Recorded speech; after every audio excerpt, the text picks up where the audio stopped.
আলাইকুম। আচ্ছা, তোমরা কি জানো যে এই ত্রিভুজ, এই সমকোণী ত্রিভুজের লম্ব, ভূমি আর অতিভুজ কোনটা? যদি না জেনে থাকো তাহলে ভিডিওটা দেখে নাও। এটা দেখো, প্রথমে যে ত্রিভুজটা আমাদের নিতে হবে সেটা একটা সমকোণী ত্রিভুজ। দেখো, এটা একটা সমকোণী ত্রিভুজ, যার এটা হচ্ছে 90 ডিগ্রি বা সমকোণ। এর যে বিপরীত বাহুটা হবে এটাই হবে অতিভুজ।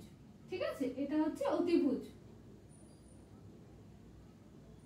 দেখো, এই যে থিটা কোণটা আছে এর সাপেক্ষে ভূমি আর লম্ব ঠিক হবে। ঠিক আছে, অতিভুজটা আমাদের এই সমকোণের বিপরীত বাহুটা অতিভুজ হয়ে যাবে।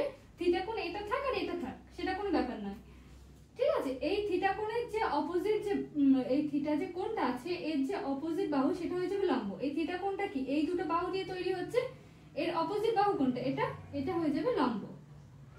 আর যেটা পড়ে থাকবে সেটা হচ্ছে ভূমি। এটা পড়ে আছে, এটা হচ্ছে ভূমি। আর এটার ক্ষেত্রে দেখো, এটা হচ্ছে সমকোণ, এই সমকোণের বিপরীত বাহু এটা হয়ে যাবে অতিভুজ, এটা হয়ে যাবে অতিভুজ। আর এই থিটা কোণের অপোজিট যে বাহু এটা হয়ে যাবে লম্ব, আর যেটা পড়ে থাকবে সেটা হচ্ছে ভূমি, এটা হয়ে যাবে ভূমি। ঠিক আছে, আর তোমরা কমেন্টে